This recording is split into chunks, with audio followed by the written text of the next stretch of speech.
Raine peeked up at Torak from under the brim of her baseball cap, confused when he suddenly froze. They were right in front of the door. His right hand hovered over the knob, paused mid-turn, while his other arm stayed firm around her waist, holding her close. From this distance, she could see every line of his sharp jaw. It was a little distracting. His ocean blue eyes had gone a shade darker, unfocused as he stared at the handle.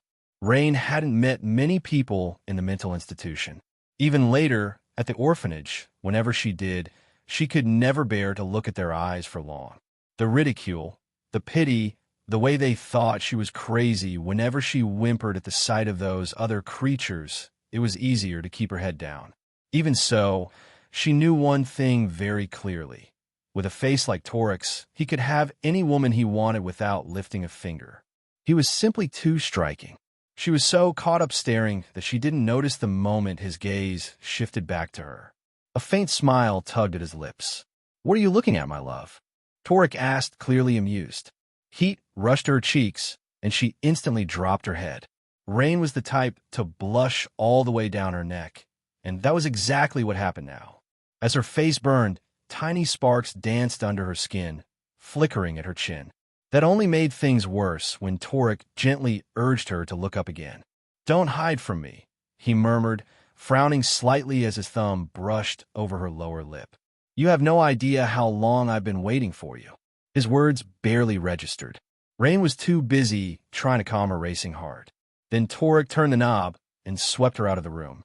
Just like before, Raphael and Caleb were already waiting for them outside the door. But this time, something was different. There were too many people. The air felt heavy and stifling. From a second-floor hallway where the elevator had stopped, Raine could see straight down into the main lobby. It was packed with reporters, far more crowded than the art gallery they'd visited that afternoon. Microphones and cameras were everywhere. People were shouting Torak's name, throwing out loaded questions that all blended into a loud, buzzing mess in her ears. The crush of bodies, the noise, the unfamiliar voices pressing in from all directions. It was too much. "Who's behind us?" "Jared." Torak's voice rang clear in Raphael's mind as his eyes swept coldly over the crowd below. "It's not Jared. He wouldn't dare after our warning. These people were mobilized by Hako," Raphael replied. "Audacious." Torak's hand tightened around Raine's waist, his eyes flickering black for a brief second. What does he have that gives him the nerve to pull something like this? We're still looking into it. Hako was a shifter who owned one of the most powerful media groups in this country. Torak's influence covered nearly 70% of the globe, but this region was one of the few places where Hako's name held more weight than his. Until now, they had never openly clashed. For Hako to make such a bold move, there could only be one explanation. He had gotten his hands on information he thought he could use against Torak. After living for centuries, Torak had accumulated plenty of enemies along with his power. The worst part was that any enemy of his would eventually become Raine's enemy as well. And that was before they even learned she was a guardian angel. Torak glanced down at his mate. She was clutching the front of his shirt in a tight grip. The brim of her cap hid her face, but he didn't need to see it to know she was scared. "This way, Alpha." One of Torak's warriors appeared at his side, indicating an alternate route. Without hesitation, Torak slid an arm under Raine's thighs and lifted her into his arms. "Just focus on me," he whispered against her ear, nudging her cheek gently. Raine obeyed. She forced herself to tune out the noise and fix all of her attention on him. Her arms slid around his neck as she rested her head in the crook of his shoulder, breathing in his scent. She had no idea what cologne he used, but she liked it. With careful coordination between Torak's people and the hotel management, they managed to leave the building without any further trouble. At the exit, they crossed paths with the other alphas who had attended the meeting. One by one, they all left in their own cars. Just then, Raine felt something scrape across the back of her hand. A sharp sting followed, as whatever it was dragged deeper into her skin. She flinched and lifted her head. Torak immediately noticed the way her expression twisted. His eyes sharpened. "What happened?" he asked. One of the warriors pulled open the car door, and Torak gently settled Raine onto the back seat before sliding in beside her. Raphael took the passenger's seat, while Caleb started the engine and pulled them smoothly out of the parking lot. Behind and around them, a convoy of cars followed, each carrying the alphas of their packs and their warriors. Torak's car, however, was the most heavily guarded. Warrior cars flanked them on both sides, and 10 Lycans in their wolf forms ran alongside, dark shapes streaking through the night. Their escape was nothing short of dramatic. The reporters couldn't chase them, not because they didn't know where the cars went, but because there was simply no way through Torak's security. Inside the car, Torak drew Raine onto his lap, cradling her carefully as he removed her cap. "Are you hurt?" he asked, his eyes dark with worry. Raine lifted her right hand and showed him the scratch. A long, thin line ran across the back of her hand, beaded with blood, as if someone had jabbed a needle into her skin and dragged it along. A low growl rumbled in Torak's chest. He held it back for her sake, but his fury found another outlet. Who did this? Raphael and Caleb both flinched in their seats. "We didn't see Torak. There were too many people around us," Raphael answered tightly. "But they were our people," Caleb muttered. No one would be stupid enough to hurt their Luna. His eyes went distant for a moment as he connected with the other Lycans through the link. On the back seat, Torak's jaw was clenched as he stared at the wound. They didn't keep a medical kit in the car. They never needed one. And it wasn't as if Raine was badly injured, but that didn't calm him in the slightest. For one of their kind, a scratch like this would heal in 10 seconds. Their regeneration took care of everything. But Raine was human. For her, this would take days, and Torak had no intention of watching that line on her skin for that long. As another drop of blood formed, he brought her hand to his lips. Instinct took over. He licked the wound, the way animals did to clean and seal their injuries. Raine tilted her head, watching him curiously. She sometimes licked her own cuts too, but only when it was just a tiny prick. Still, his action didn't bother her. Her head found its place on his shoulder, and she listened to the steady rhythm of his heart. The exhaustion of the day and the intensity of the night finally caught up with her. Wrapped in his warmth, lulled by his heartbeat and the feeling of safety, she let her eyes drift closed and slipped easily into sleep. When Torak felt her breathing even out, he carefully wrapped a blanket around her and held her closer. Outside, night had fallen, and a light rain tapped against the car windows. It was just like the night he had first met Raine. "Yes, Alpha," Raphael and Caleb murmured quietly, answering the unspoken command that had echoed through the bond. Hey everyone, Firescale Audiobooks here. If there's a novel you'd love to hear more of, you can support us on Patreon or Ko-fi. Depending on your tier, I'll make extra parts just for the stories you're most excited about. Usually I can only upload 4 to 5 parts of each novel, but with your support, we can go beyond that. And of course, don't forget to hit subscribe. It helps more than you know. It took 45 minutes driving from the hotel to the private runaway, where Torak's private jet had been waiting for them. On the fuselage, the word Donovan Enterprises Holding, ink embedded. He carried Raine gently, who was still sleeping, to board the private jet, but when the noises became too loud, she stirred awake, rubbing her sleepy eyes. She looked around her in confusion before she landed her eyes on Torak's smiling face. Torak kissed her forehead and informed her about where they were. He brought her into the bedroom and tucked the blanket until her chin before coaxed her to sleep again. After Raine had fallen asleep, Torak walked out of the room. "Alpha, everyone has been waiting outside," Caleb informed him. Along the trip to the runaway, Torak had given them an order through MindLink. Seeing how much he valued his mate, his order was predictable. Torak wouldn't let the person who had hurt her off easily. "You wait inside," Torak said curtly. Caleb was slightly taken aback when he was ordered to wait inside the room, but then he remembered about Belphegor. That devil had slipped twice from their security easily. No one could guarantee he wouldn't appear again here.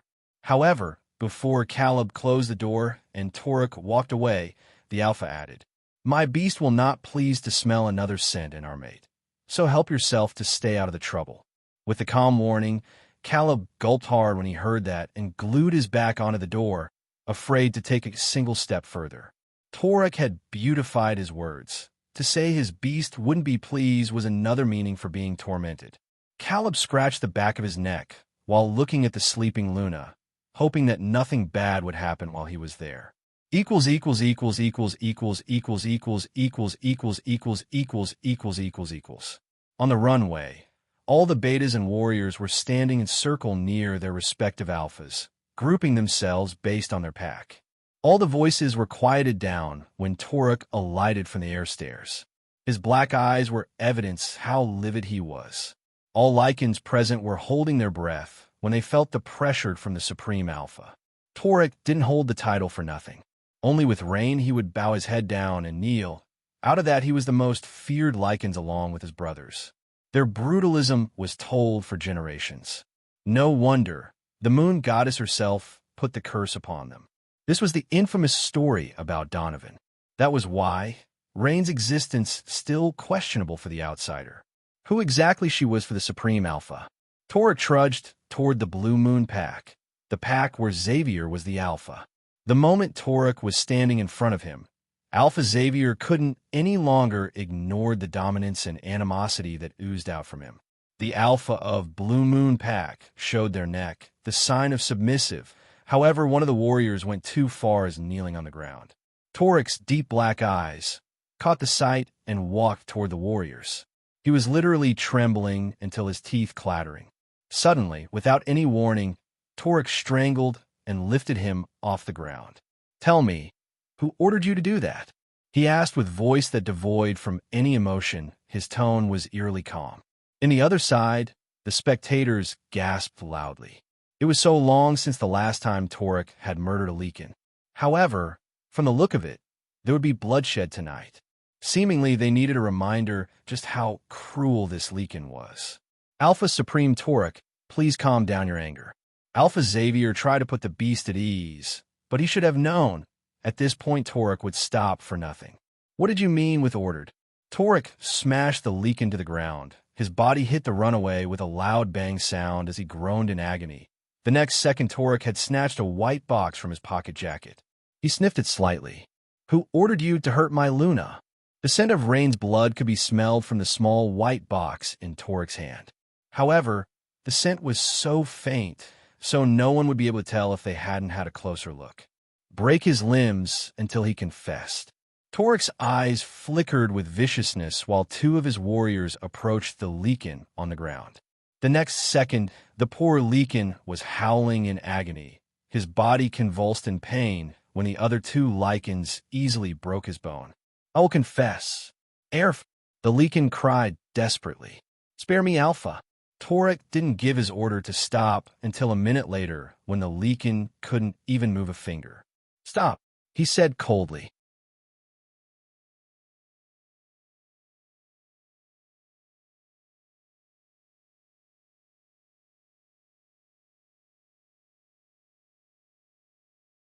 The Alpha was incensed to know his mate was being hurt in his presence, but couldn't let his frustration out due to fear Raine would be afraid with the sight of his outburst. So, this was the time to find out the truth. It was ordered by... The Lycan's eyes flickered at his Alpha, Alpha Xavier, who was standing not too far from them. His whole body was shaking due to defying his Alpha. Everyone's eyes fell on Alpha Xavier, while the person in the center of attention widened his eyes in disbelief. His own people betrayed him. "Say it," Torak roared in fury. "It was ordered by Alpha Xavier," he stammered in fear. Alpha Xavier said to take the girl's blood. "That girl is Alpha Supreme Torak's mate. Your Luna," Raphael told him, but also declared to the other Lycans about Raine's identity. The statement made every Lycans were stunned incredulously. No one would have thought that Torak would have his other half, or they would have a Luna. Not to mention, this was a Luna from Mate Bond. Was the moon goddess had lifted the curse? But, of course, the most shocking Lycan was the man who had hurt Raine. With his aching body, he crawled back toward the furious Alpha. "Alpha, I didn't know. I would never hurt my Luna.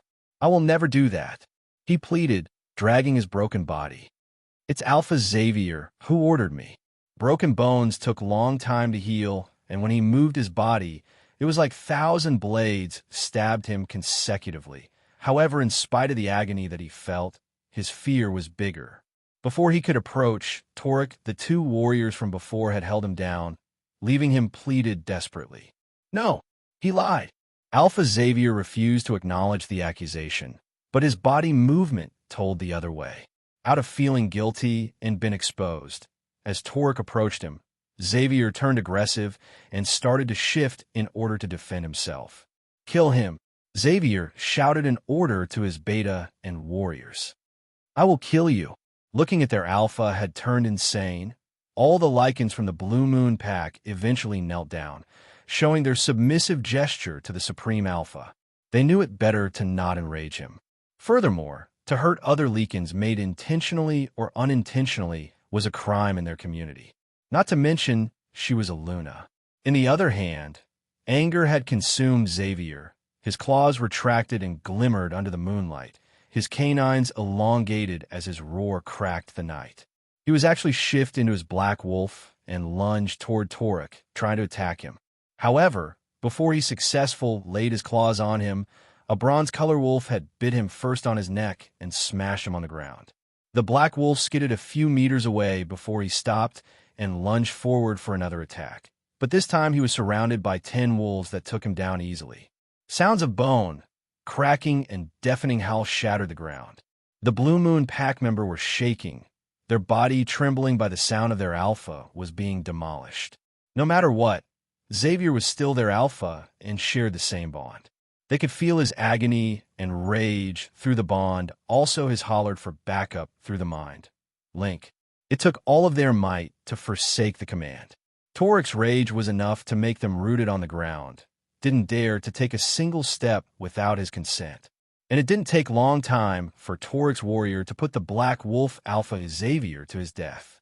Once the sound of the battle had ceased down, the 10 wolves dispersed. Behind them, a big black wolf had laid death, almost unrecognizable. Alpha Xavier from the Blue Moon pack was no more. He was beaten up by 10 wolf warriors, and it was not an honorable death.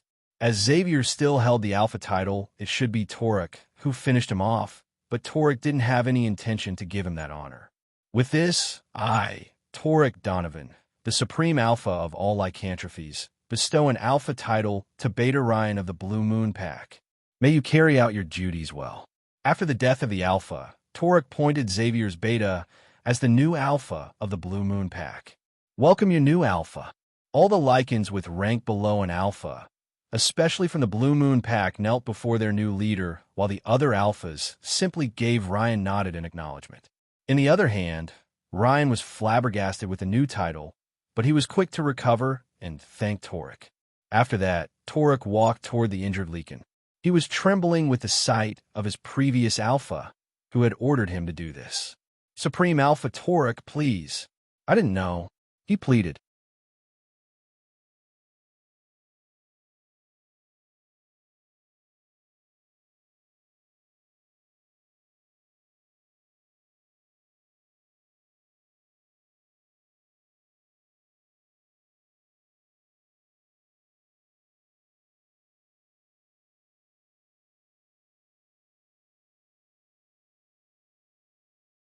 His body convulsed when Torak grabbed his neck and his eyes turned red. Didn't know is not an excuse. You should have known better before you hurt what is mine. Torak squeezed his neck tightly, and with the last gurgled sound, his body laid motionlessly on the ground. Torak stood up and declared, "This is the end that you will get if you come after me." The other Lycans present fell silent in fear by the scene unfolded before their eyes. It was killing the chicken to warn the monkey. Torak generously gave them a direct example of how they would end up by trying to go against him. Torak's eyes were still red when he scoured the vast runaway, but didn't find what he was looking for. With the last glance to the moon above, he walked back to his private jet. In the other hand, within the dark blanket of the night, 2 pairs of golden eyes were staring right at the commotion in the private runaway with disdain smile. CK, Xavier is imbecile. He has ended up death and we get nothing. A beautiful woman with ponytail high atop of her head and white tutu dress was crouching down beside a shirtless man who wore only dark cargo pants. "It's predictable," he said lazily as he plucked wild grasses around him. "Hey, do you think what that Lycan just said was for us? Why, I have a feeling that he knew about the true mastermind behind this." "I guess so." The man laid his back on the grass lazily. His golden eyes flickered with annoyance. "Belphegor, they will take off." She shook him anxiously. "Don't we need to give a chase?" The sloth yawned lazily and put his arms on the back of his head as pillow. "Why in rush? He will bring her to his den." The girl scoffed. "That will be a problem. He is stronger there.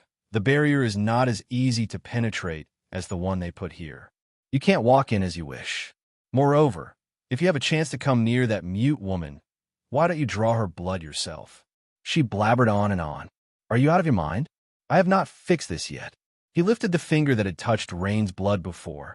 It was charred and ulcerated. She frowned. Her tutu dress was fluttering with the wind when she turned around and was about to leave. "We have to kill her soon, before she realizes her power and those Lycans use it to go against us. Everything is under control. No need to rush anything." Belphegor waved his hand and closed his golden eyes. "Moreover, it's not necessary to kill her. We just need to taint her." The girl smirked, and her intoxicating smell lingered when she left. "Until next time, Belphegor. Until next time, Lilith.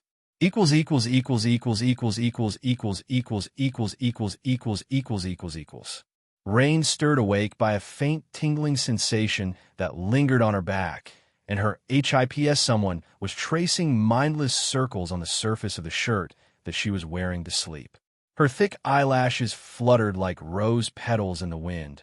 Her deep breath hitched the moment she realized Torak's presence. Her eyes flew open, showing her alluring, innocent stare that he couldn't resist. Leaned over, Torak forced her eyes to close by kissing them. "I've been trying to wake you up since an hour ago," he said softly. Looking at her sleeping face while caressing her cheeks was the so-called waking her up in Torak version. After the disgusting night, the scene of his sleeping mate was salvation for his bitter soul. Hearing the rhythm of her heartbeat help him to sleep faster. She was so pure until he felt as if he was being purified by just touching her. Meanwhile, Raine still disoriented after waking up, but after her surprise to see Torak next to her, she started to relax again, because this was the person whom she felt safe with. How strange her feeling. By only knowing him for days, she had trusted him as if she had known him for her whole life. Rubbing her eyes, Raine snuggled closer to Torak, seeking for warmth. The Lycan, who appeared so beastly last night, chuckled. He was very pleased with this progress and didn't mind to let her sleep a little bit longer.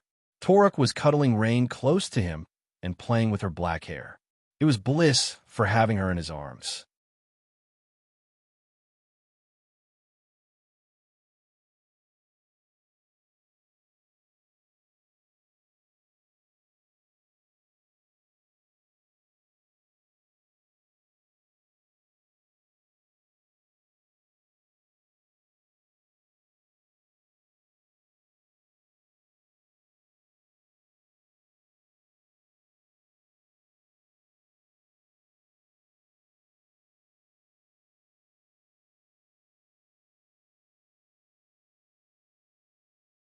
The plane began to descend toward the brightly lit runaway, and once the plane landed, Torak helped Raine alighted from the air stairs onto the tarmac.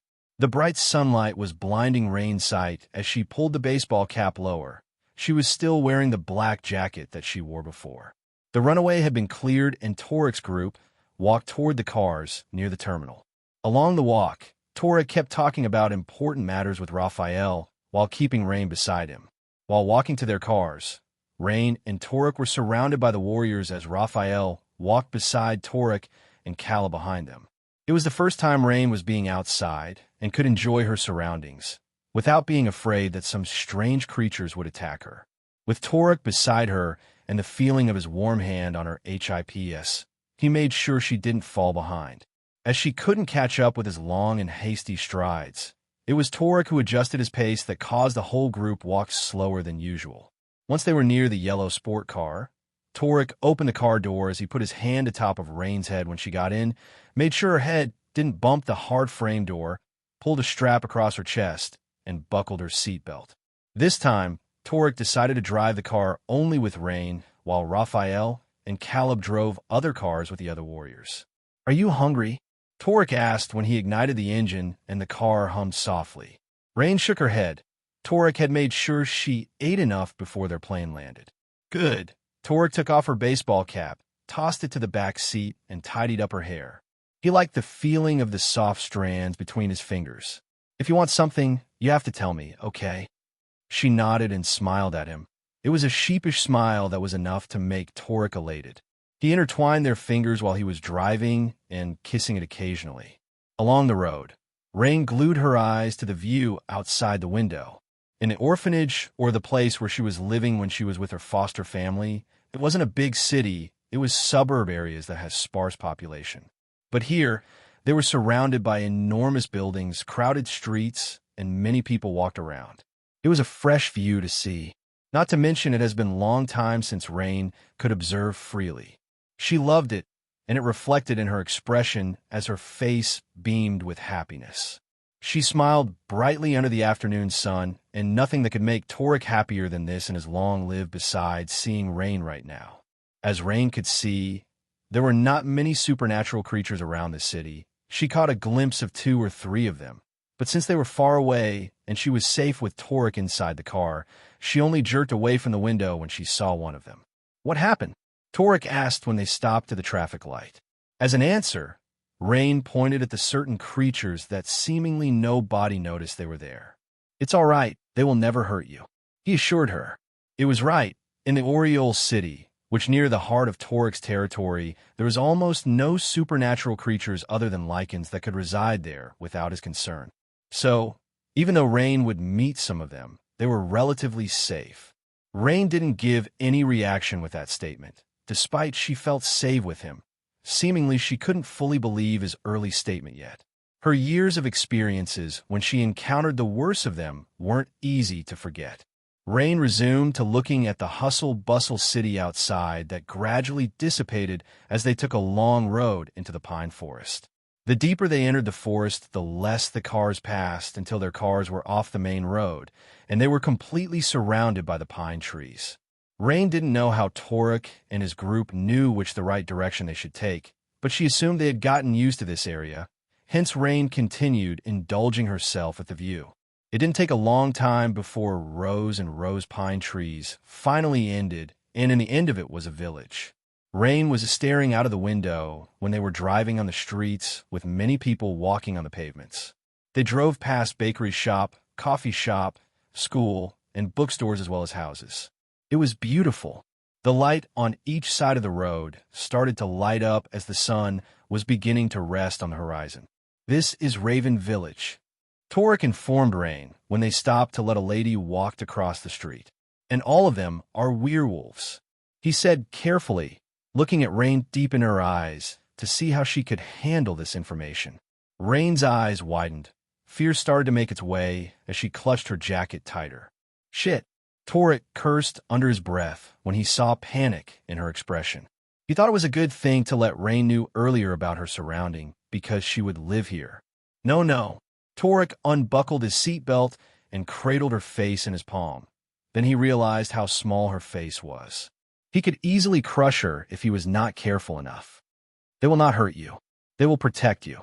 Raine didn't look at him, her eyes downcast as tears brimming in her eyes. "Don't cry, please," Torak pleaded. His voice was so soft. Nobody would believe this kind of tone was coming from him.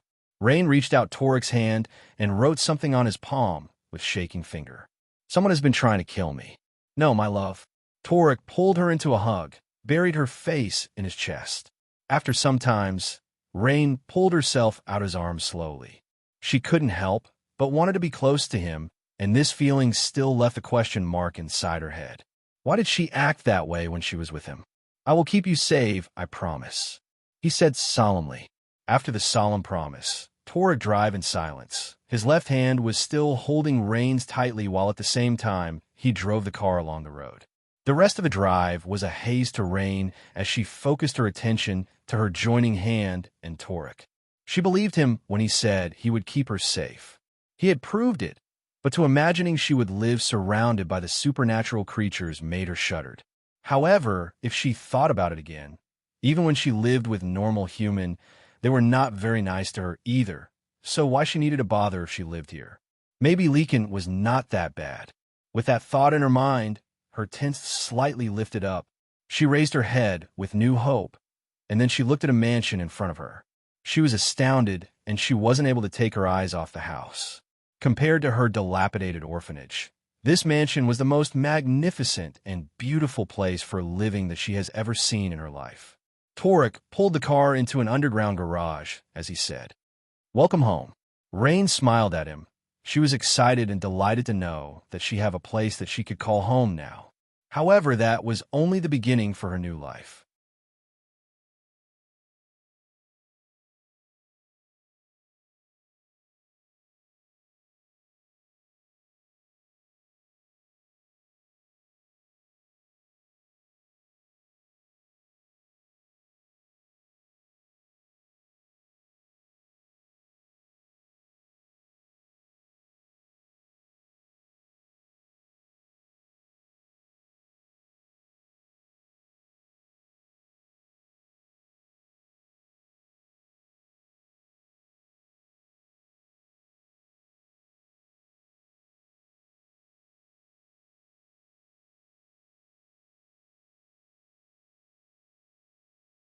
The mansion has 9 floors, and Torak has the whole top floor for himself. He has his own elevator that directly brought the two of them to his floor. Inside the elevator, Torak mindlessly playing with Raine hair while his gaze turned into a haze. He looked like a person who was communicating with someone, but there was no words were coming out from his mouth. When the elevator door opened, an exquisite living room came into Raine's line of sight. White and gold color dominated the entire interior. The room was so bright with the sunlight coming through from the big windows in each wall. The ambient was so quiet and peaceful, but also splendid. From a window, one could see pine trees on the backyard and the vague sound of birds chirping. It was tranquility. Raine stopped in her track and relished the view in front of her. The warm sunlight fell on her face, giving some color for her pale cheeks. "Do you like it?" Torak stopped whatever he was doing and savored the sight of Raine's smile. She nodded vigorously as her smile widened. "I'm more than glad if you like it." Torak caressed her cheeks. "I will show you our room." The words of "our room" didn't go unnoticed by Raine, but the fact that she had been sleeping next to Torak for these few days, and he didn't do any harm to her, added to the strange, comfortable feeling that she felt whenever she was beside him. Raine frowned, but to think that she would stay alone inside the room that she didn't familiar with. Not to mention, there was this guy who seemingly able to appear wherever he wanted and disappeared like a smoke. The thought of having her own bedroom didn't interest her. Torak and Raine walked in the hallway, and once again when she sneaked peek at him, she saw him having that hazy eyes again. She would ask him about this ladder. Along the corridor, there were many oil paintings hanging on the wall. Those paintings were in rich color and as if telling a story. They walked past 3 more doors before they reached the end of the hallway that Raine assumed was Torak's room. It was white French doors with intricate design in golden color. Torak opened one of the doors and let Raine came inside. Like the living room, Torak's bedroom was spacious and dominated with white color with large glass window, also another French door to the balcony. Furniture was arranged methodically. There was a chest drawer, shelves lined with books in one side of the wall, and a bed. The bed was incredulously large, with a sheer of maroon comforter hid the mattress from their view. It was a luxurious bedroom. Raine looked around gleefully and crossed the room to the balcony. There, she could see a backyard and a meadow at the other side of the fence. Some kids were playing there. Meanwhile, Torak was looking at Raine, who was smiling more often than the first time he saw her, and this made him contented. He was sitting on the edge of the bed when finally Raine sat next to him after she satisfied looking around. "Do you like it?" Torak asked the obvious. Raine nodded and reached the iPad. She wrote something and showed it to him. "Why are you so kind to me?" "Because you deserve it." Torak answered in matter-of-fact tone. Raine wrote something again, the question that she really wanted to know since the first time Torak brought her out from the orphanage. What am I to you? Raine was indeed has problem with her trauma from her years of horrendous experiences, but it didn't mean she was oblivious with the affection that Torak gave to her. It was love, but how he could love her if they had just met for a few days? It was impossible. My soulmate, Torak answered. There was happiness and pride that laced in his voice as he looked Raine with eyes that filled with admiration. My world, my everything, he added and leaned over to kiss her forehead softly.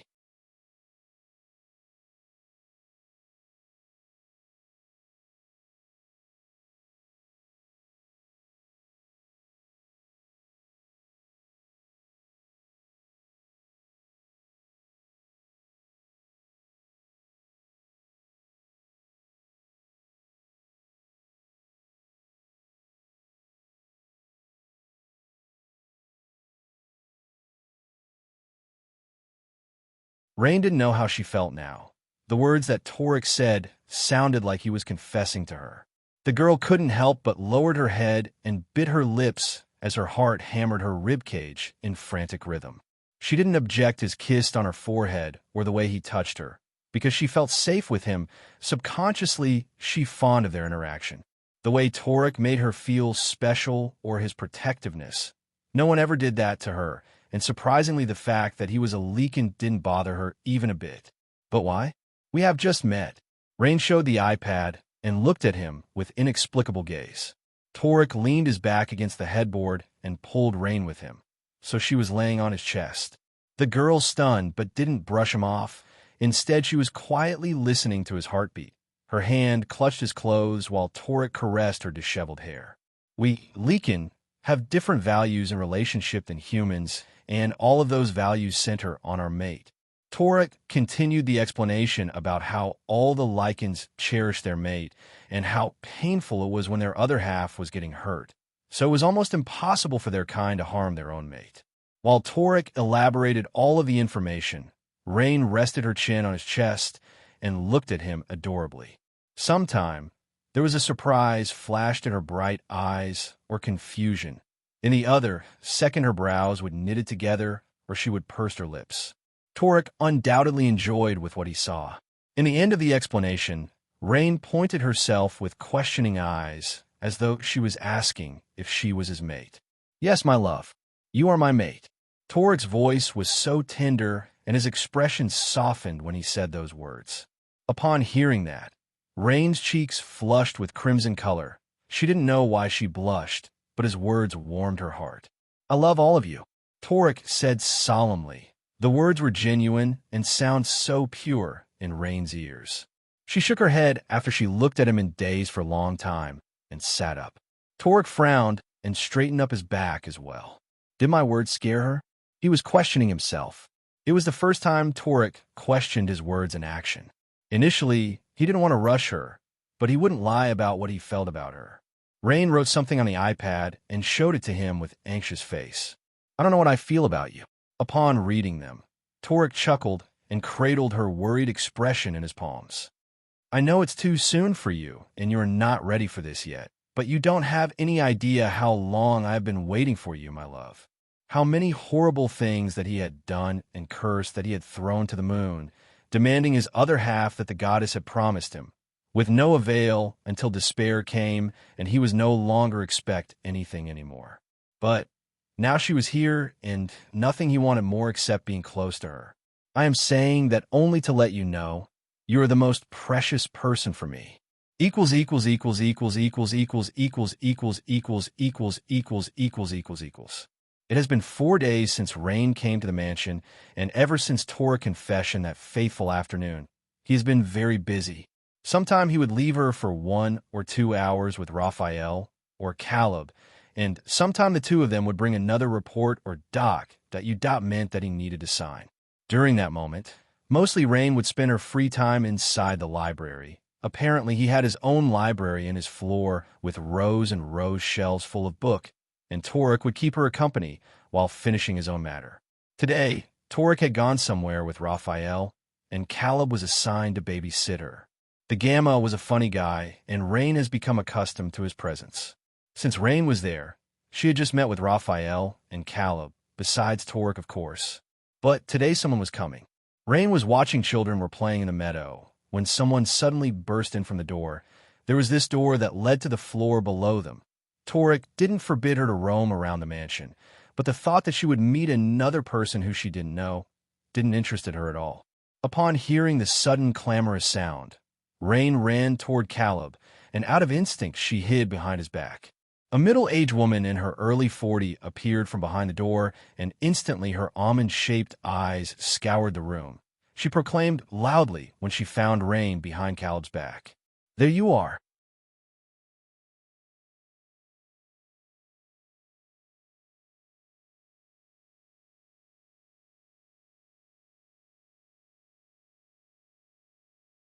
The woman opened her arms wide as a gesture to welcome Raine and strode across the room with big smile on her face, approaching the two of them.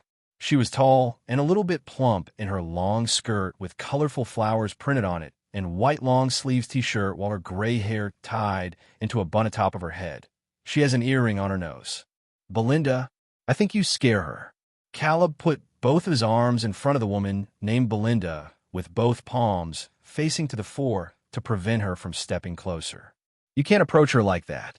Belinda frowned as her gaze fell on Caleb and rained back and forth. "I will not hurt her," she said defensively. "I am sure you won't, but Belinda, have you met with Alpha Torak?" Caleb asked while hiding Raine behind his wide back. He didn't have a choice. Torak would be furious if he saw his mate in this condition.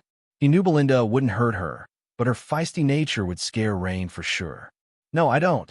Belinda shrugged her shoulder. She finally stopped 2 steps away from them. "I come here directly because I feel her." She smiled widely at Raine, but the girl kept avoiding her gaze. Caleb tilted his head questioningly. "What do you mean with feel her?" "Nah, you will not understand." She dismissed Caleb's inquiry and reached out her hand to grab Raine. However, Caleb held her hand before she could touch the scared girl behind his back. "Belinda, you can't approach her like that," he said in a low voice. Since Belinda wasn't a Lycan, Caleb couldn't communicate with her through mind, link, and the middle-aged woman apparently ignoring his warning signal. "Why I can't?" she asked him defiantly. "Come here, my dear."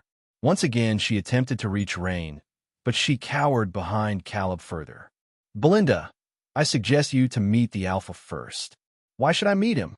Belinda crossed her arms in front of her chest, and something happened.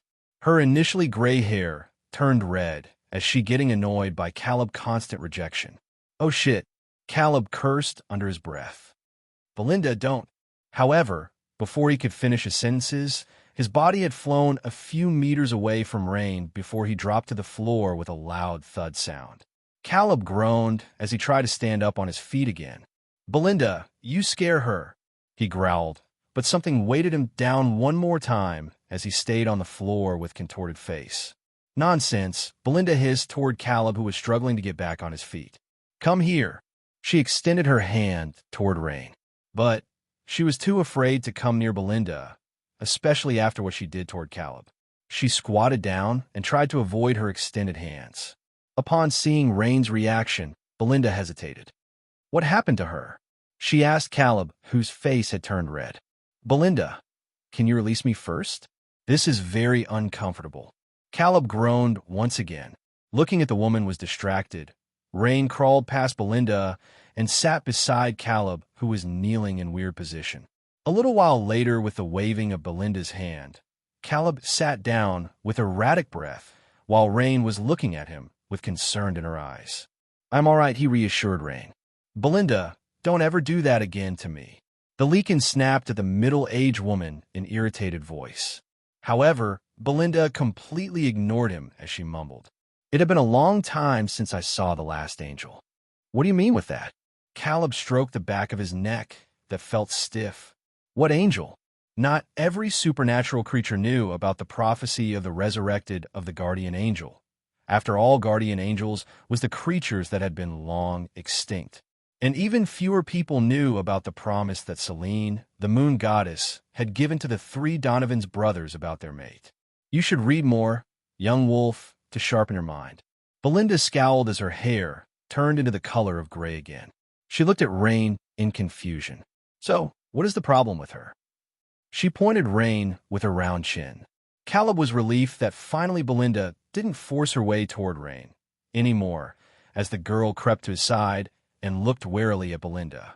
He felt pity for her, as Torak's made she would shoulder the same burden like the alpha, and judging from her current condition, there would be plenty homework to do before Raine could be a decent Luna for all the lycanthropes. You better ask Alpha Torak, Caleb suggested. Raine has psychological issues, even though that was the fact, but to talk about it in front of her would not make anyone comfortable to having that kind of conversation. Why I should ask Alpha Torak about this? Belinda squatted down as well, so she would be in the same eyes level with Raine. She looked at her and asked curiously, "You don't know what you are, do you?" Raine stole a peek at Belinda, confused with her question. "What am I?" Right at that time, the same door that Belinda had used to come through suddenly opened. Behind the door, it was Torak who was standing with knitted brows, looking at Raine's direction. With the sight of Torak's figure, Raine stood up hurriedly and dashed toward him. "Arg, don't!" Belinda shrieked upon seeing Raine action. Her plump arms extended to stop the girl, but it was too late. Raine had snuggled to Torak's warm embrace, and for Belinda's surprise, the alpha didn't shove her away. He even hugged her tightly while stroking her black jet hair. "What is it, my love?" Torak asked her tenderly, so soft until Belinda and Caleb couldn't believe their ears. The middle-aged woman's jaw dropped open. Initially, Belinda thought Torak would despise Raine.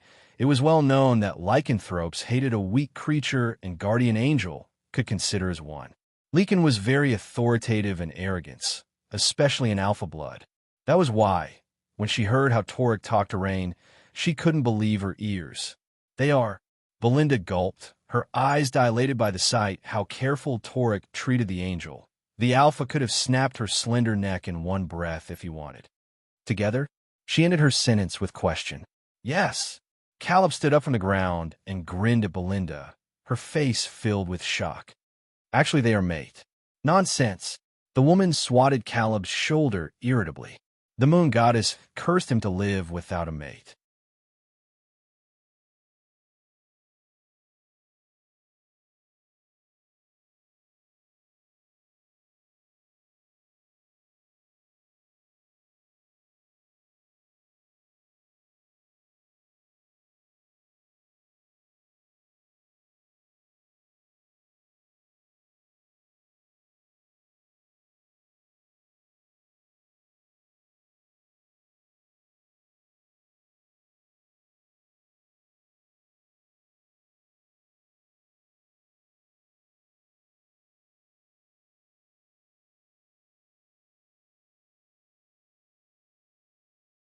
Torak, who heard that statement, growled and irked with Belinda's disrespect comment. "She is my mate." With the confirmation, Belinda gasped in surprise. She covered her mouth dramatically as her almond-shaped eyes widened. "Do you know who she is?" Belinda asked Torak incredulously. "She is an angel." Raine peeked through her eyelashes as she tilted her head curiously. Torak's hand was still on her waist while his other hand was caressing her hair soothingly. "Yes, I know Belinda." Torak replied firmly, and he looked down at Raine, who was looking at him. Her black eyes lit up with questions. In these past days, since Torak mostly spent his time with her, he realized one thing. Raine was full with curiosity. She will ask away anything if she was comfortable enough with the person, and for now, it was only Torak. She would have become a chatter person if it wasn't for her trauma that caused her to not able to speak. The doctor had checked on her, and they said she was perfectly fine, thus her inability to speak was completely coming from her trauma. Once she had overcome her fear, she would be able to talk, and Torak couldn't be more excited to hear her angelic voice. "What do you mean by she is an angel?" Raphael, who kept silence from the beginning, knitted his eyebrows and narrowed his eyes toward Raine. "An angel?" he reiterated. "Let's talk about this in my study room." Torak said rigidly, "My love, I need to talk to them. Why don't you wait for me in the bedroom?" Raine looked at Torak and the other three people, then shook her head. "Library?" he asked again, and Raine nodded while giving him a faint smile. "All right." I will take you to the library. Torak lowered his hand and grabbed her hands instead while walked her to the library. Once Torak and Raine had far enough from earshot, Belinda crept closer toward Caleb as she whispered to his ear, "My love." She was questioning the way Torak addressed Raine. It was so weird coming from Torak's lips, but at the same time sounded so sincere without any scruple to hold back the affection that Torak had for Raine. "I know, right?" Caleb whispered back. "I don't know if he has this romantic side in him. Both of you better be in the study room before Torak catch you gossiping about him," Raphael suggested. He himself had walked halfway toward the room. Equals equals equals equals equals equals equals equals equals equals equals equals equals equals equals equals. Torak sat her down on the comfortable sofa and poured her a glass of milk from the fridge. He put the glass down on the table nearby and squatted down in front of Raine. "Is it okay if I leave you alone here? Or do you want me to call someone to accompany you?" he asked with concern. He was sure Belphegor or other unwanted creatures wouldn't be able to reach them here, especially since Belinda had returned. But since he needed to talk with his beta and gamma, Raine needed to be alone for a while. The girl shook her head in rejection.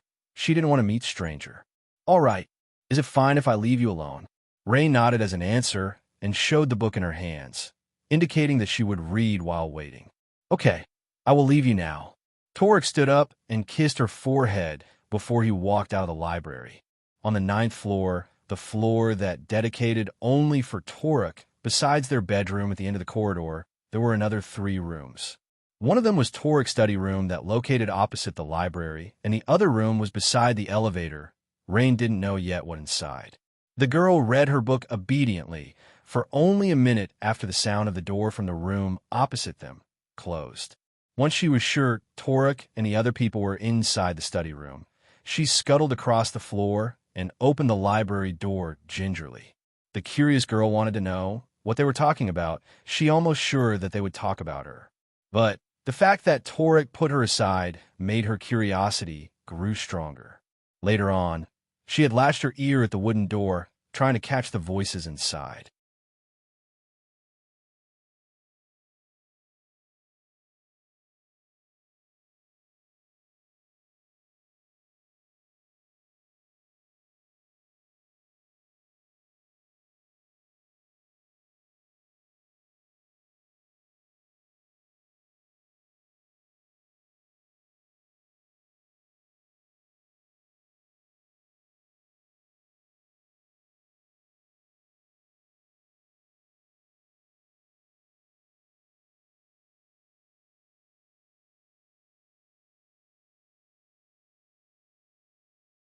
Raine tucked her hair behind her ears and squatted down right behind the door.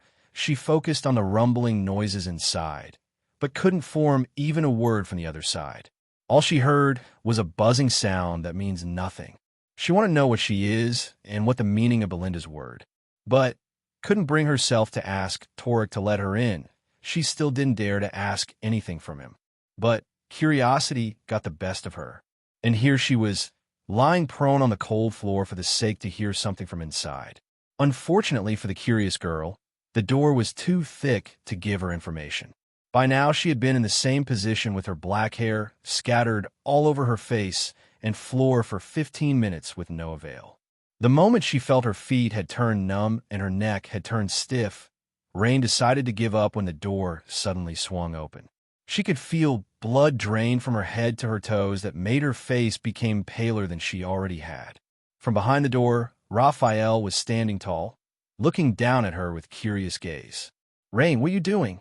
he asked after a moment of silence. Raine was caught red-handed. She was frightened silly until forgot to stand up. Her eyes froze guiltily on Raphael's shoes.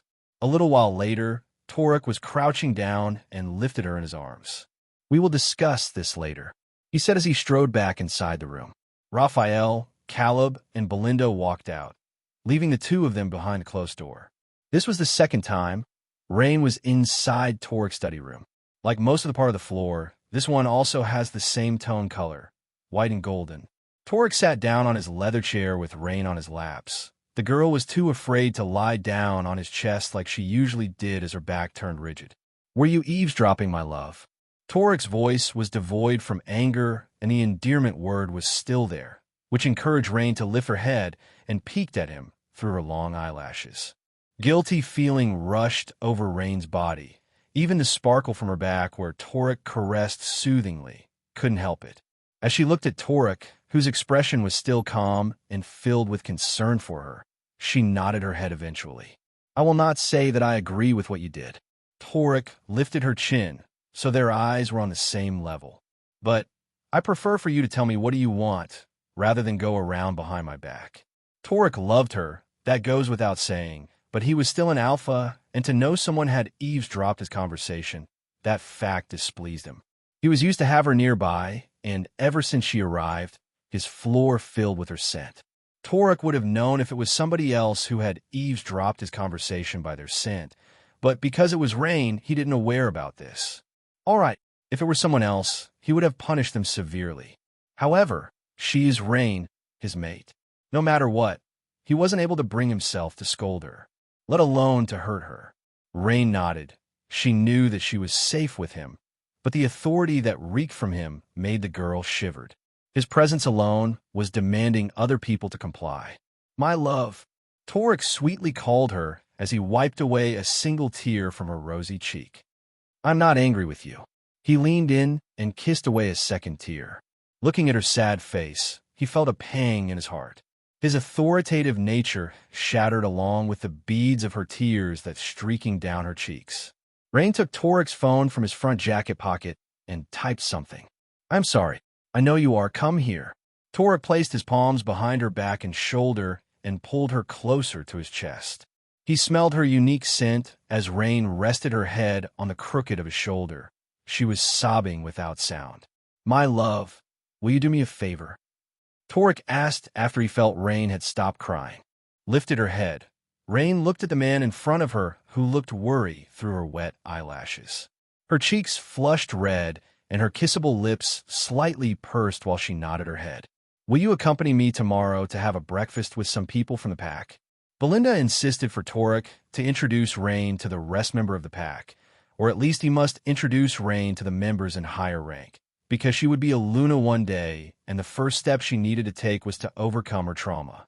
Indulge her in her own fear wouldn't help her to recover. She needed to have courage and stepped out by herself. This was important.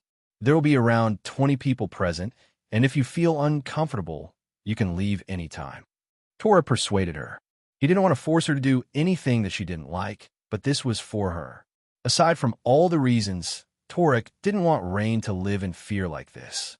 Raine bit her lips. She felt complicated. This was the first time Torak asked her to do something for him, and she didn't want to turn him down, especially after what she did, and he forgave her easily. "Will you be there?" Raine turned the phone so Torak could read the words on the screen. "Of course, I will be there." Torak reassured her. "So, will you come with me for breakfast tomorrow?" Reluctantly, Raine nodded her head.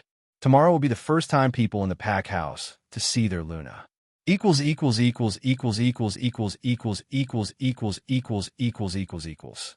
The sound of chirping birds resounded and echoed on the wall, while the rays of sunlight flooded the bedroom and fell on the girl's sleeping face. Even though she had gained some weight, but she still looked pale and unhealthy, not to mention the scars that scattered all over her arms from continuous injection that would peak if her sleeves slightly folded. Only by seeing those scars was able to put Torak on edge. The doctor had said not to worry because the scars would fade, but it takes time. "Wake up." Torak caressed her arms while waking Raine up, but instead of woke up, she snuggled into his chest. "I know you already awake. Why don't you open your eyes?" Torak chuckled while burying his nose into her hair. Raine peeked at him and glanced at the clock on the bedside table. It showed 6:30 a.m., and then closed her eyes again. She didn't want to wake up. Torak had told her yesterday that they would have breakfast with some people from the pack. She agreed, but still reluctant to meet people that she didn't know. "You have promised me my love," Torak reminded her. "Will you break the first promise that you have made with me?" With that being said, Raine opened her eyes and pursed her lips adorably. "Don't give me that look." Smiling, Torak leaned in and kissed her eyes, forcing them to shut. "If we don't go now, those wolves will devour all the food. Come on." Torak got off from the bed and strode toward the walk-in closet to change into white polo shirt and jeans. However, when he walked back, Raine was still on the bed and wrapped herself inside the blanket. "My love, if it's so hard for you to wake up, I don't mind to bath you." Torak's lips pursed upward, showing her flirtatious grin. The next second, Raine unwrapped herself from the blanket and scampered toward the bathroom.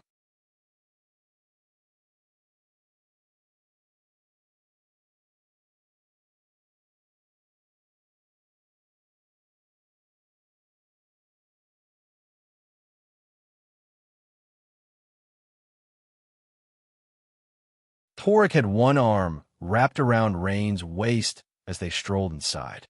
A long table was placed in the center of the huge room that could fit 30 people. On the second story, the entire floor dominated with baby blue color, giving calm, vibrant, and homey. There were not many rooms here. As long as Raine could see, it was only 2 doors in the second floor. One that led them to this huge dinner table, and the other was a black iron door that gave an inexplicable chill down to her spine. As the scene of the dining hall came into Raine's view, she froze on the spot and pulled Torak's hand to go back to their bedroom. Fear flooded her mind. Looking at his panicked mate, Torak kissed her forehead. It's all right. We will just eat and leave." He whispered at her patiently. Her body was shivering from fear and reluctance that made Torak want to bring her back to their bedroom. But to think that it was the first step that she needed to overcome her trauma, he stilled his heart and whispered sweet words to her ear in order to let her know that nothing would happen and he would be there for her. The chattering from inside the dining hall had ceased, and a group of people who were sitting around the table turned their heads toward their alpha and Luna. The intense stare from them made Raine hid behind Torak's back. It was terrifying enough to have dozens of people staring at you at the same time in the quiet room. Weeks ago, people would stare down at her with contempt and ridicule eyes. Raine would lower her head until her neck hurt to avoid them, and now she became the center of attention again. She didn't like it. A slight tremble vibrated throughout her body as her pale cheeks became paler. She clutched Torak's shirt tightly, hiding her petite body behind him. However, in the next second, the chattering sound gradually come back, and those eyes no longer looking at her direction as if they didn't see them, ignoring the 2 people who were standing in front of the door completely. Raine was lightly pulling the fabric of Torak's shirt as she pressed her face into his back and inhaled his scent. "Let's eat, shall we?" Torak's gentle voice traveled to her ears. Looking up at the man, his expression softened when their eyes met. He reached out his hand to his back and pulled her beside him. Grabbing Raine's small hand and rested his other hand on her waist, he led her to the head of the table, where platters of breakfast foods were laid out. He pulled a chair out for her and pushed it back as she took her seat. Those people on the table were chattering without looking at them, as though Torak and Raine were invincible. They minded their own business and chattered as normal as they could. But Raine still could sense some of them stole a peek at her curiously. Torak grabbed her a plate and filled it with the food Raine liked, omelet and bagels. During their time together, he learned that she liked all kind of bread. "Let's eat." Most of the time, Torak would feed her and put another omelet when the one was finished while Raine ate obediently, fixing her gaze to her plate only. When she was about to reach her glass, someone burst inside the room and startled her. The glass slipped from her fingers, and once it collided with the floor, the glass scattered into pieces. Someone broke into the prison and took Genevieve away. In next second, the person who had burst into the room had stood in front of Torak, his face contorted with the information that he carried.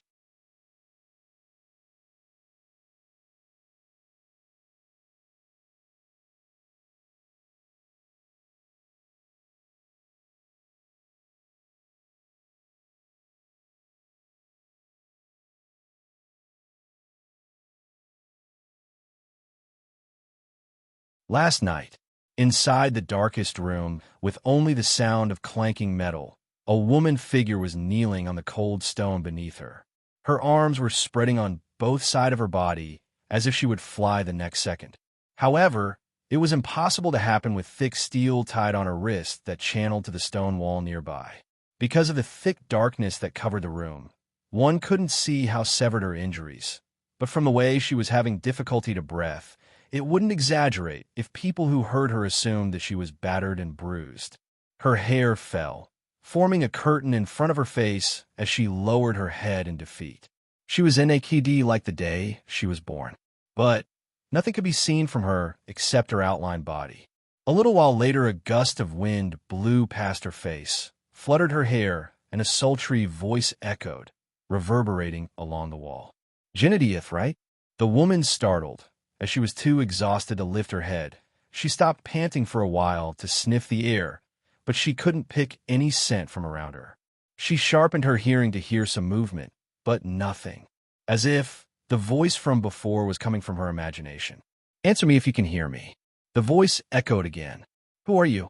Jen used her remaining strength to answer her.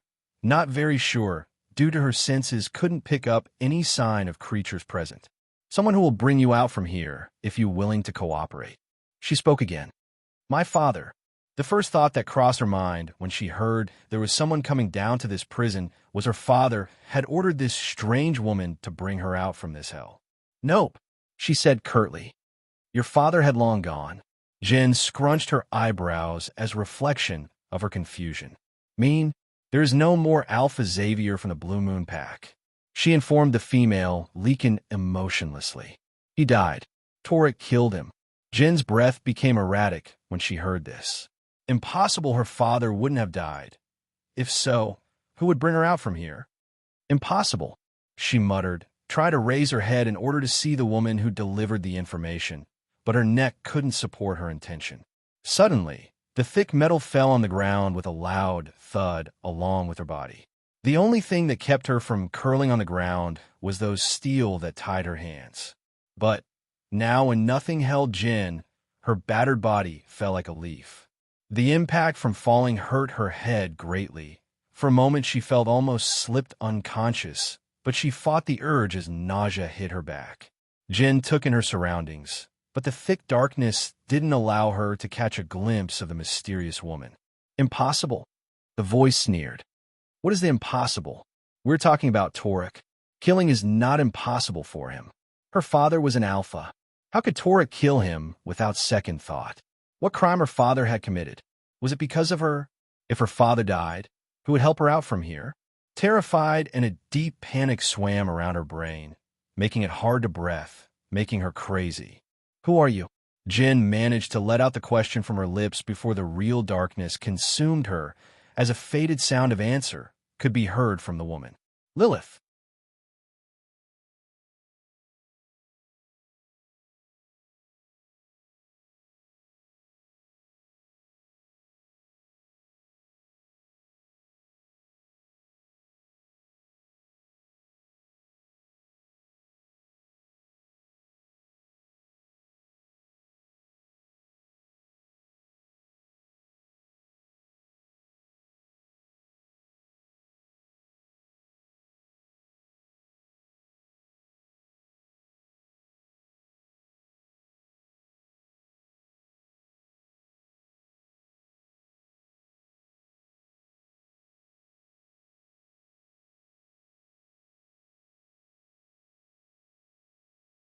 The prison where Genevieve was being held was an hour away from the Raven village.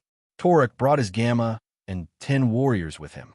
He left Raphael to watch over Raine, as he was the strongest and most trusted Lycan for him. Actually, he didn't want to leave her behind, but prison wasn't a good place to start Raine's therapy. In any case, it would only make it worse. His little mate insisted to see him off, thus she came all the way to the garage on the BAs and E.N.T.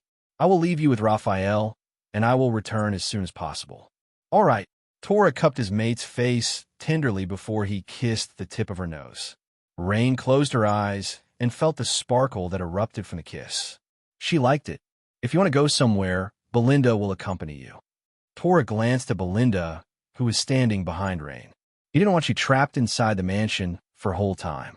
This was her pack, and he wanted her to familiarize herself with it. Originally, Torak wanted to walk her himself today, but with the news that came this morning, he needed to see what was going on in the prison. How Genevieve managed to escape. Raine followed his eyes and looked at Belinda, smiling warmly at her. She nodded and smiled back softly at the middle-aged woman. A screech of tires from a car that was coming behind Torak's back was a cue for him to leave. "Look after her," Torak said to Raphael while giving a brief hug to Raine, and then he left with the other 6 cars. "All right." Belinda clasped her hands after the last car disappeared from their sight. "Raine, how about we take a walk out of the mansion?" she suggested cheerfully as her joyous radiated from her face. "Raine, do you want to take a walk?" Raphael asked her to assure that she didn't feel pressure with the invitation. "If you don't, we can go back to your room." "No way. What is good in that floor?" Belinda grumbled like a 9-year-old child, looking at Raine eagerly. "We have talked about this yesterday, young man." Belinda took a step forward, but Raphael swiftly shielded Raine behind his back. "And you agreed to not force her to do anything that she didn't want." His voice was firm, almost as stern as Torak. Belinda didn't act as impulsive as yesterday when she was facing Caleb. There was a gesture of respect when she stepped back. "Would you like to go with Belinda?" Raphael turned back and asked her. Raine looked at Belinda, who was offering her best smile, trying to prove to her that she was harmless. Their first encounter was rather rough when Belinda tried to choke Caleb, and that scene still etched in her memory. However, looking at her again, she wasn't as scary as yesterday. Furthermore, Raphael would be with her, so she thought everything would be fine. Eventually, Raine nodded and pointed at the direction behind Belinda. "Why? What happened?" Belinda turned her head to look behind her back, but it was only a door to the mansion. "What with me?" she asked in confusion, wasn't quite understand why Raine pointed her. "Do you want to go to the meadow?" Raphael quickly picked up the missing word. Raine nodded again. The meadow's direction was indeed behind Belinda's back. "Oh." The middle-aged woman slapped her forehead in understanding. "I don't think about that." "Then let's go to the meadow," she said enthusiastically. Equals equals equals equals equals equals equals equals equals equals equals equals equals equals. The F.A. Odd A of the prison was an abandoned big house with 2 floors that has a taste of the Middle Ages, with maroon bricks as the foundation. Despite the 6-meter-tall wall that's surrounding the area, the word private property was hanging on the huge steel gates at the entrance to prevent curious people and other uninvited creatures to trespass this place. However, seemingly this precaution meant nothing to whoever people that had come last night. A young werewolf led Torak and his gamma to the 2nd floor, while the rest of 10 Lycans were standing on guard outside the house. "Jimmy, are you sure there was no sign of brute force?" Caleb asked the person who led them inside the house. "No, it's like the other party was walking in and out without anyone try to stop them," Jimmy answered. Tiredness was vivid on his face. "But the guard from last night somehow end up like this." With that word, Jimmy opened the door to another room in the 2nd floor. This room was an infirmary room with 2 rows of beds on each side. There were around 20 beds, and all of them were occupied. In every bed were lying lifeless men with their eyes opened slightly in murky stare. Their faces were pale and devoid from any emotion. "What happened to them?" Caleb exclaimed when they approached the nearby bed. Lying there was a young man with brown frizzy hair, staring into nothingness. Caleb waved his hand in front of the young man's eyes, but there was no reaction. Even when he poked his cheek, his head slightly moved to the other side. Still, there was no response. "I don't know. The morning shift found them already like this. Only after we had put the night shift here, we realized Genetia's cell was opened and she was nowhere to be found," Jimmy explained. "How did they end up like this?" Caleb grumbled, his fist clenched tightly. "Succubus," Torak said with clear voice. His eyes zeroed in to the eyes of the person who was lying on the bed in front of him. "Succubus?" Caleb and Jimmy reiterated in the same time. Their eyebrows shot up while their nose scrunched in distaste. If it was succubus, then those people were as good as dead.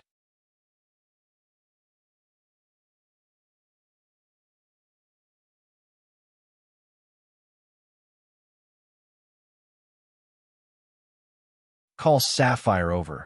See if she can do something with them," Torak instructed. "Yes, Alpha." Jimmy nodded and went out of the room. Sapphire was the head healer in Raven Village. It was very rare for her to make an appearance, but if she did appear, then the situation was alarming. Since the victims could do nothing except staring blankly, There were only 2 healers attended inside the room. When they finished their checkup, one of them with short hair walked timidly toward Torak. "Alpha, if it was succubus, then nothing we could do with them," she said meekly, glanced at those people from her shoulder. "Are they all the victims?" Torak asked the healer without spared her a glance. "There are 12 werewolves died." The young healer lowered her head in regret. It was too late for them. When she arrived, they had gone. Caleb growled deeply upon hearing that. Something like that had never happened before. It was the first time they were being attacked in their own territory. Torak swept his gaze for the last time to the entire room before he turned around and walked out of the door. For outside world, he was the cold-blooded and feared Alpha with limited words. The legendary beast that once turned the astral world upside down with his ferocious act. The Donovan, the cursed Lycan, the living destruction. Torak trotted down the stairs and went down another stairs to the BAS.E.Nt, where the cells located. It was so dark and gloomy with depressing feeling lingered in the air. The only lights in the hallway were coming from medieval torches that were hanging on the stone wall. People would think they were being traveled through the centuries ago once they set a foot there. Nothing has a touch of meternation down there. All the werewolves who were standing on guard lowered their gazes when they met Torak, looking at the Alpha's eyes considered as a challenge for Lycan, and that was the last thing that they wanted. However, even without that knowledge, the dominance aura from the Supreme Alpha was enough to subdue them. The ray of sun couldn't penetrate that place that caused the smell of fungus and moss dominated their nose. These smells upset their nose as Caleb kept rubbing his multiple times. But Torak remained unbothered and walked in silence with Caleb followed behind him closely before they stopped at the end of the hallway. 2 guards greeted them and opened the steel door of the cell. It was the cell where they retained Genedieth. On the floor, 2 thick silver chains that initially used to hold Genedieth had cut into 2. Whoever had done that was definitely not a Lycan or werewolf, as their kind couldn't resist silver. Looking at that, Torak's eyes dimmed, his blue ocean eyes flickered to black color, gritted his teeth to contain his anger. He should have killed that woman the moment he killed her father from hurting his mate before another creatures took them away for whatever purpose they had. The longer they were there, his beast became more on edge as his claw was threatening to come out from his fingernails. "Let's go back," Torak said coldly.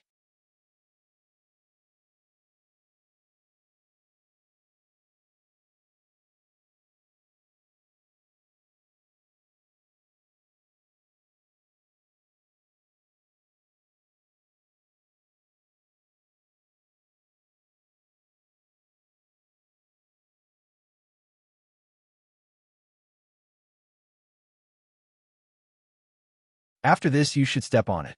Belinda stepped on the ground and stomped on it a couple times. Raine, who was crouching on the ground, looked up at the plump woman with her doe eyes. She was holding a cup of water. "Now, pour the water," Belinda said, panting slightly. Following the instruction, Raine poured the cup of water on the top of the soil that Belinda had stepped on it. "Okay, everything is completed. We have to wait the seeds to sprout in 10 days. Along that time, we need to water them. Okay?" Belinda informed the girl. Raine nodded her head as she looked at the soil enthusiastically. This was the first time she did something like this, and she was excited to see them grow. "You are so adorable." Belinda pinched her cheeks. Not far from them, Raphael was talking with someone over the phone. He talked in low voice, but the frown between his eyebrows, telling them that wasn't pleasant news. "Belinda, you need to go to Berg immediately," Raphael said the moment he cut the conversation on the phone. "What happened?" she asked while cleaning her hands from dirt. Raphael glanced at Raine and continued. "There is serious matter happened, and you are needed there. Caleb will be there to fill you in." Berg was another way to call a prison for them. Belinda also glanced briefly at Raine, who seemingly oblivious with their weird gaze. "All right, I will be there." Belinda walked hastily toward the village. "It's all right, Raine. Belinda has something to do. We will wait here until Torak come," Raphael said when he saw Raine was about to follow Belinda. She walked toward the trunk and sat down, waiting patiently for Torak to come while Raphael made another call. Not long after that, A car stopped at the near street of the meadow. From afar, Raine could see Torak emerge from the blue car and walk toward her. Out of instinct, Raine jumped down from the trunk and sprinted toward him. Caught Raphael with surprise. He was about to chase after her, but when he looked at Torak, he stopped on his track and let the girl ran to her mate as he continued his conversation on the phone. In the other hand, Raine was about to hug Torak, but remembered that her hands and clothes was dirty from planting with Belinda before. Therefore, she stopped too, stepped away from Torak. Seeing Raine stop running toward him made Torak frown in discontent. What happened? His mate was wearing white long sleeves with blotches dirt on the hem of her clothes and her jeans. Her hair was pulled up into a bun. It must be Belinda who did it. She also had taken off her shoes, so she was running barefooted. Raine raised her dirty hand to show Torak that she couldn't come closer or else he would get dirty as well. But getting dirty was the last thing that concerned Torak. Today news and the fact there was succubus harmed his pack had pissed him off. His blood was boiling with anger. Other creature had attacked his pack. It had been a long time for him to feel so agitated. Thus, he needed to be with his mate to calm the raging storm within him. But she avoided him just because she didn't want to make him dirty. Hell, what become dirty? He wanted his mate. Torak took a large stride and pulled Raine into his arms. He hugged her firmly, careful to not crush her under his strength. I don't mind, my love. Torak buried his nose on the crook of her shoulder, taking liberty to breathing in her scent. The smell of soil after rain, the intoxicating scent that could appease his beast, the scent that only belonged to her. His love, his mate, his solace.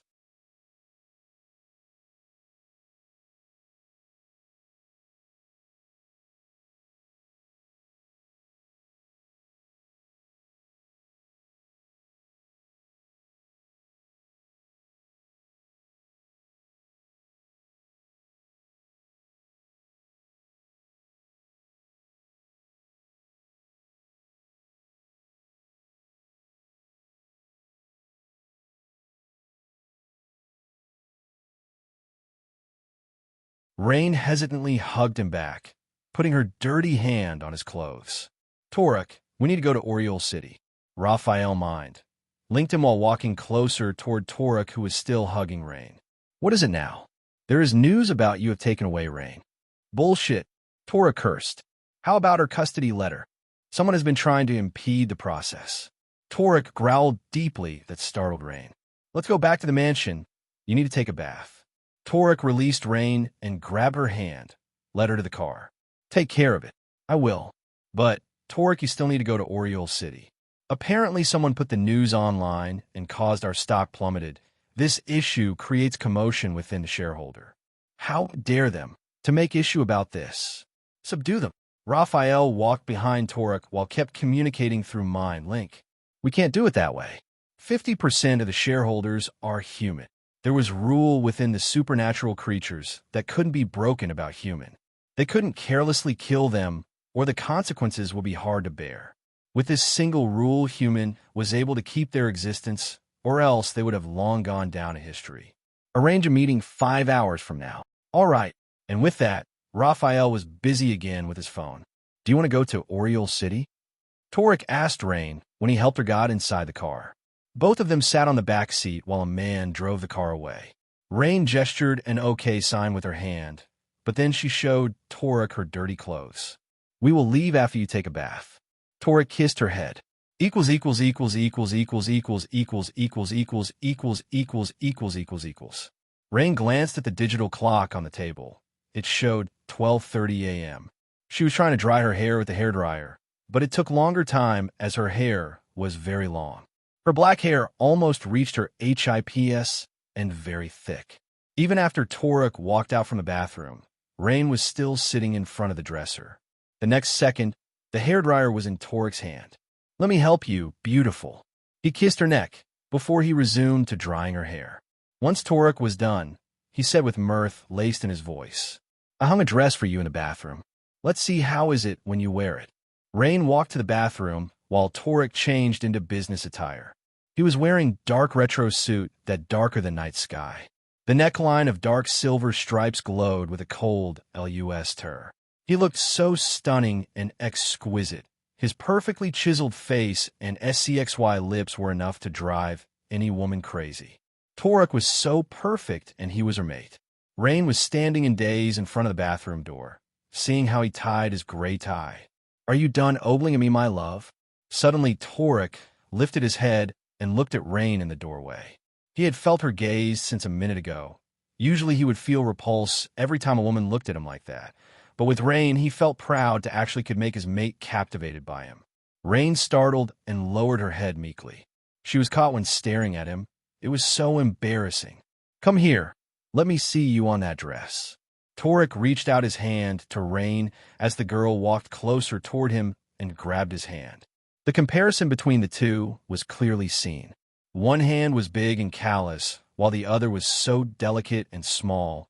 Her fingers were so thin as if Torak could break them in one flick. Raine was wearing a black long casual dress with cut on the left side. The cut wasn't very high. It only showed her calf and long beige color cardigan as an outer. She didn't look too flashy or so fancy, but simple and refined, just like Torak's taste, and this style suited her well. Her style maybe looked ordinary and far from being glamour, but people from fashion industry would click their tongue with the astronomical price of these two clothes. His beloved mate didn't deserve cheap goods. "You look so beautiful, my love," Torak said in hoarse voice, his eyes zeroed on her innocent pale face. "You just need a bit color." He rested his hand on her nape as he pulled her closer by holding her waist. Raine fluttered her eyelashes when she looked at Torak and closed her eyes when he leaned over. She assumed he would kiss her forehead like he always did. However, the next second Raine could feel her warm breath caress her cheek. Curiously, she opened her eyes and saw his face was so close to her.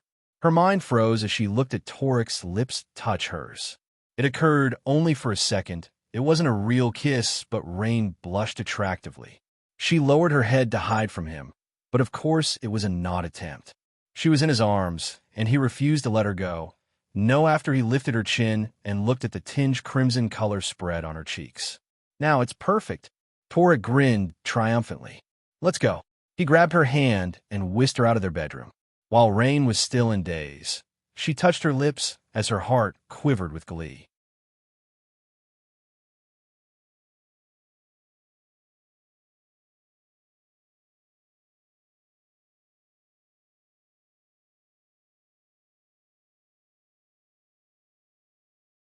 Along the way from the Raven village to the Oriole city, Raphael and Torak were talking about business, the topic that Raine couldn't comprehend. Hence, most of the time she was looking at the view outside of the window. She never felt so safe and happy like this in this past years. Then she caught a glimpse of the newspaper on the armrest console. The title made her curious as Raine took it and read with knitted brows. CEO Torak Donovan has an affair with an underage girl was the highlight of the news. Raine was still 17, and by law, she was still a minor. As for Torak, she didn't know how old he was. He looked young enough to be a CEO. But nevertheless, he was a grown-up man who looked like in his 28 more or less. But it didn't matter, since Raine's birthday would be coming a few months later. She was mature enough for the girl in her age. Experience taught her everything and matured her way of thought. But Torak and Raffle apparently were talking about this. Somehow, this issue caused trouble for Torak's company, and they were going to Oriole City to settle down this matter. Before Raine could read further what was written on the newspaper, Torak had snatched it away. "You don't need to read this," he said softly and threw it to the front seat where Raphael was sitting on the shotgun seat. Raine frowned and wrote something on her iPad. "Did I trouble you?" She looked at Torak with her bright eyes that filled with concern. "No, you'll never a trouble for me, my love." Torak caressed her cheeks with his fingertips. "Never." Raine could hear how sincere the voice was, and he meant every word that he said. Strangely, every time she was with him, all of her bad memories, all the fear that she felt, and all the pain during her time in the mental institution were fading away slowly, with only his presence. Given the fact that all of this was happening almost magically, but if she think about this again, Torak's existence and his kind also made no sense. Thus, Raine was not able to comprehend it. the thing that she knew now. As long as she was with the man beside her, she would be safe. He would do everything to keep her safe. She didn't know how she knew. She just felt it that way. And that was exactly what Torak would do. It took 3 hours before they finally arrived in front of the tallest skyscraper, a.p.e.r. in the city that belonged to Donovan. The car went to the BAS.M.E.T. and parked in the reserved place for Torak. Beside the park lot, there was a private elevator that would bring them directly to Torak's office on the 81st floor. Torak's office was so simple and well organized, with floor-to-the-ceiling window on one side that showed amazing view of the whole city and just a blank white wall on the other side. Raine started to think that he was very keen of being a watcher. There were 2 big sofas in the middle of the room, while Torak's desk was on the opposite of the elevator, so he would be able to see whoever came into his office, whether they came through an elevator or from the door. The meeting will start in 40 minutes on the 77th floor. Raphael informed Torak. I will check the preparation. With that, Raphael left Torak and Raine alone. Bring me a glass of warm milk, Torak said through the intercom, while Raine was sitting on the sofa, flipping the magazine. There was an answer from the other side of the phone, a sweet voice of girl. After Torak cut the link, he walked toward her and stroked her head. I will be there if you need me. He gestured to his desk. Seemingly he had a lot of work to do. Raine smiled and resumed flipping magazine on her hand when the door opened. From outside, a young woman with brilliant smile and overly short skirt came inside the office. She brought tray with a glass of milk atop of it. Her smile slightly faded when she saw Raine's back. She's a young girl. Is she the young girl in the rumor? The secretary dazed, lost in thought.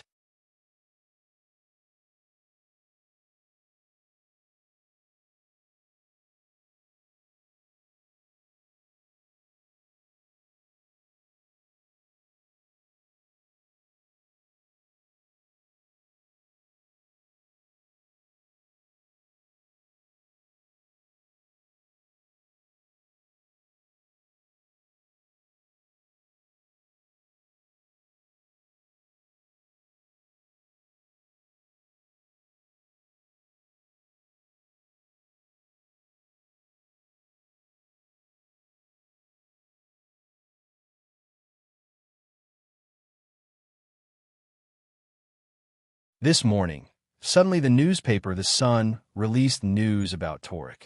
Of course, it became a trending topic in online media. It was so frenzy there. News about Torak was having an affair could start a ruckus.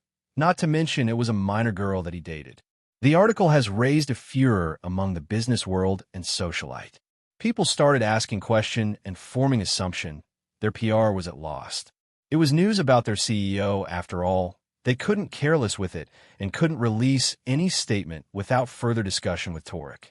Not only that, the shareholders started to make another fuss when their stock plummeted.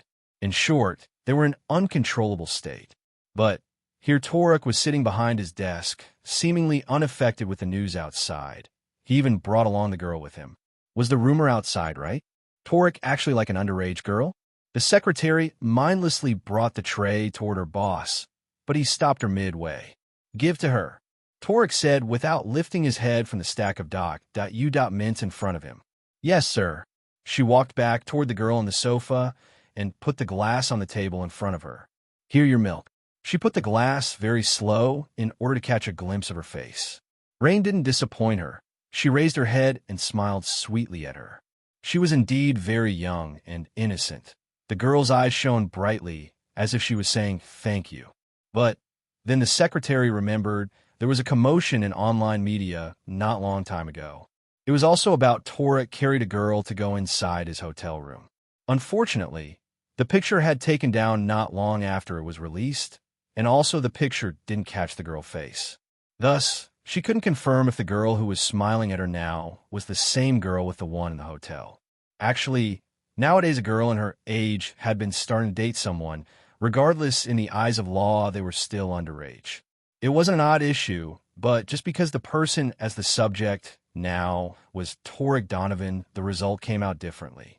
The cold-blooded and mysterious CEO who had been keeping his private life in secret. You can leave now. Torak glared at the secretary who was staring at Raine absent-mindedly. "Oh, yes, yes, sir." She was stuttering and scurried away. Raine looked at the closed door and paid no mind about the secretary behavior as she drank her milk. Right at 5:10 p.m., Raphael came back and said that the shareholders were waiting for him. "You can wait outside, Raph." Torak marched toward Raine and sat beside her when Raphael once again left them alone. "My love, you have seen the news. It made quite uproar here, and now I will meet 20 people who's demanding my explanation." Torak paused when he saw Raine was typing something on her iPad. "What will you explain to them?" "I will tell them about you," Torak said in matter-of-fact tone. Raine bit her lips when she heard Torak's answer. "What is it? Tell me." Torak grasped her chin and released her lower lip. She would hurt herself if she continued doing that. "What if they check my background, and they find out that I was a patient in mental institution?" Raine was nervous when she showed this to Torak, her eyes cast down. "Honestly, I don't mind even if they find out about that. But if you feel uncomfortable with this, I will make sure no one will talk about it."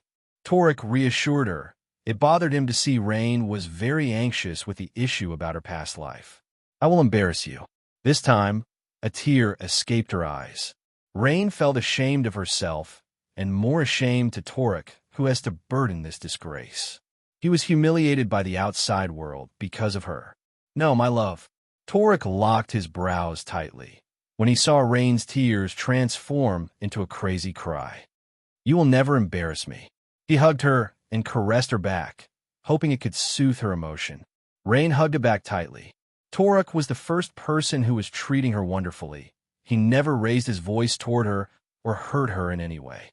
And the only thing that Raine gave to him was trouble and shame.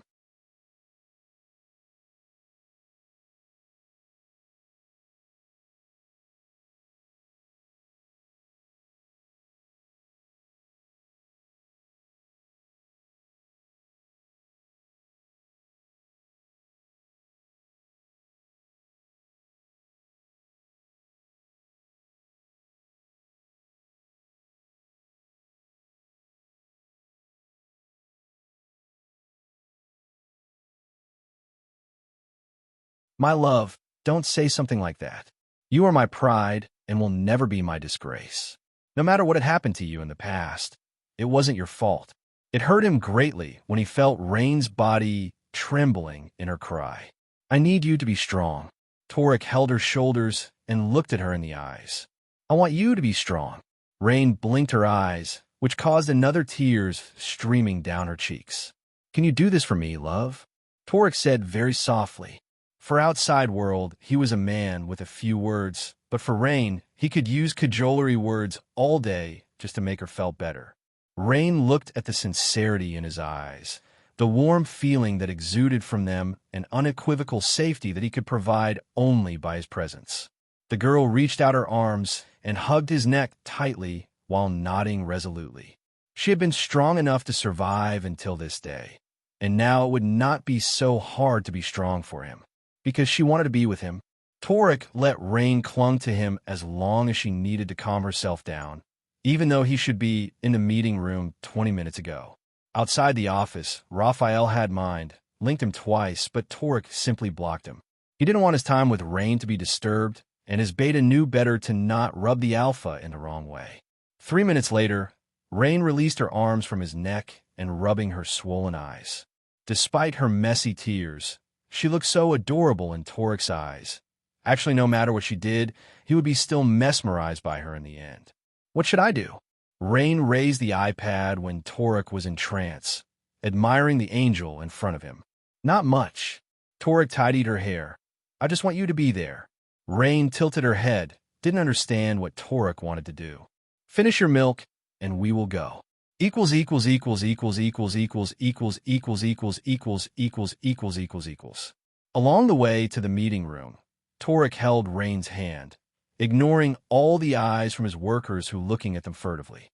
All the employees thought Torak would ignore or gave strong rejection with the issue that roaming wildly outside. They never would have thought that their cold-hearted CEO brought the girl right to the board on directors' meeting. In their imagination, someone who would finally capture their boss heart was a woman like Ms. Genevieve, an independent woman with strong character and business-minded. Not someone like this innocent girl who cowered beside Torak when they walked past the staff. They never would have imagined Torak Donovan stumbled upon this kind of rumors. Moreover, to walk hand in hand with a girl very much younger than him. The girl actually not bad, but her character didn't suit a role as their lady boss. Of course, they kept this opinion for themselves. They still need a job to fend for their life. Torak, is it necessary to bring Raine into this meeting? Raphael mind. Linked him, he was walking a step away behind Torak and Raine. It is not necessity, it's a must. But Torak, I don't like being questioned. With that stern warning, Raphael stopped whatever complaints he wanted to say. Are you sure Raine will be fine if you bring her inside? Raphael asked while opening the meeting room's door for them. She will be fine, was Torak's assured reply. The moment the door was opened, a rowdy conversation occurred inside could be heard. Those shareholders were very displeased with Torak's behavior. They had been waiting for his appearance since 30 minutes ago. In business world, time is money. Being late in the meeting was considered rude attitude and unacceptable. Moreover, Torak was late deliberately. All of them knew this because Raphael, his personal assistant, had said that he was in his office. It was impossible to take half an hour time to go down 4 floors below. He was undoubtedly overbearing and rude.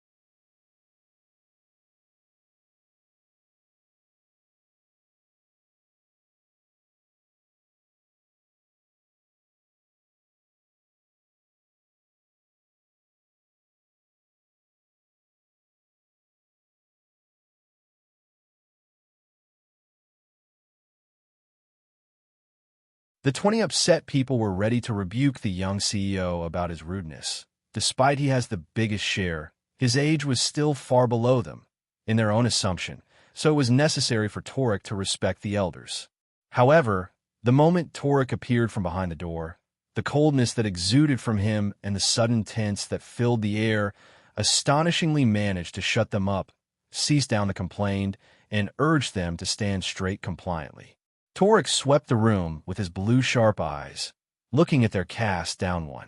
Their anger at having to wait suddenly disappeared, evaporated into thin air as the ruthless king from business industry appeared before their eyes.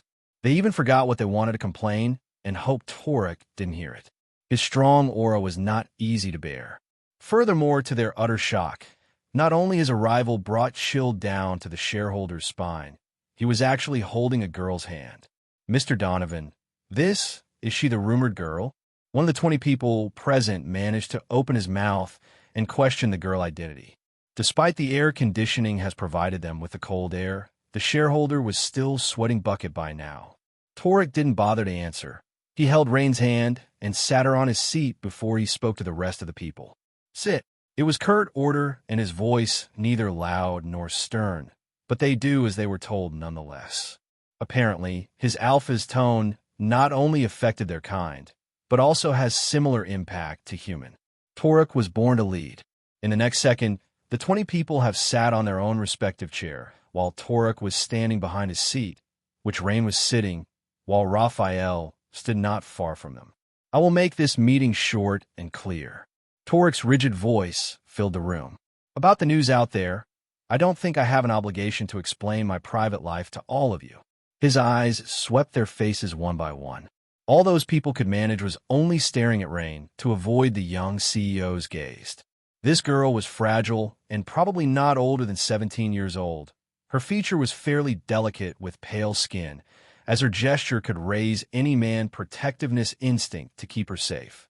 They didn't know that Torak was into this kind of type. All of you need to remember is, she is my woman. Torak declared. His voice softened when he said, my woman, while caressing Raine's head. That's all I need to say. The 20 people, who have rooted their magnificent reputation in business industry like an ancient tree, who are older than Torak, whom feared by their competitors because of their influence, actually had to wait for half an hour only to hear 3 lines of sentences from him. An uproar suddenly broke out when every man hastily hurled their question toward Torak upon hearing he had wrapped up the meeting.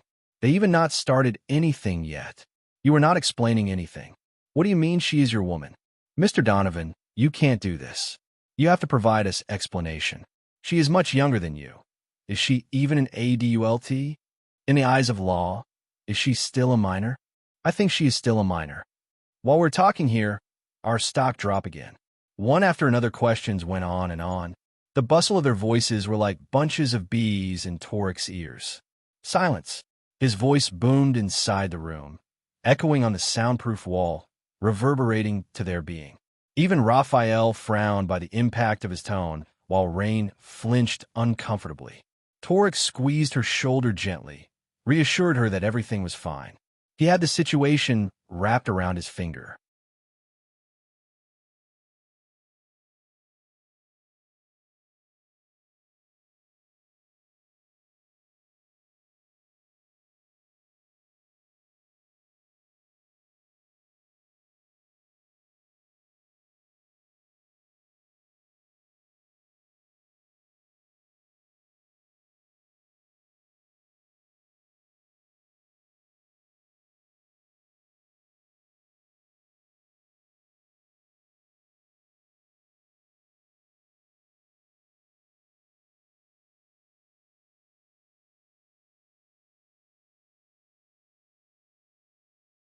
When the room once again fell in the pit of silence, Torak spoke rigidly. Stand up from your seat for anyone who questions me. There was an animosity behind his calm, ordered. The 20 people on the seat looked at each other in confusion. They were frowning as if sensing a bad premonition from Torak's suggestion. Eventually, there were 5 people who were brave enough to stand up. Mr. Kim, Mr. Yin, Mr. Alden, Mr. Colt, and Mr. Dimitri. Torak remarked coldly.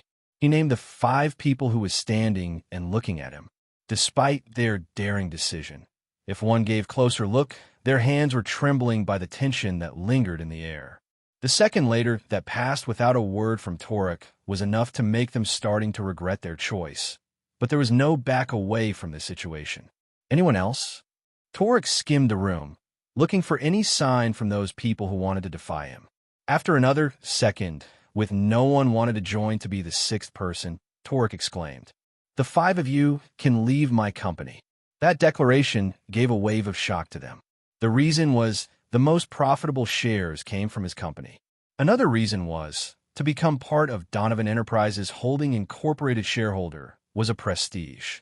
Their stock prices were astronomical. Even though the stock were plummeting at the moment, it shouldn't be affect them greatly.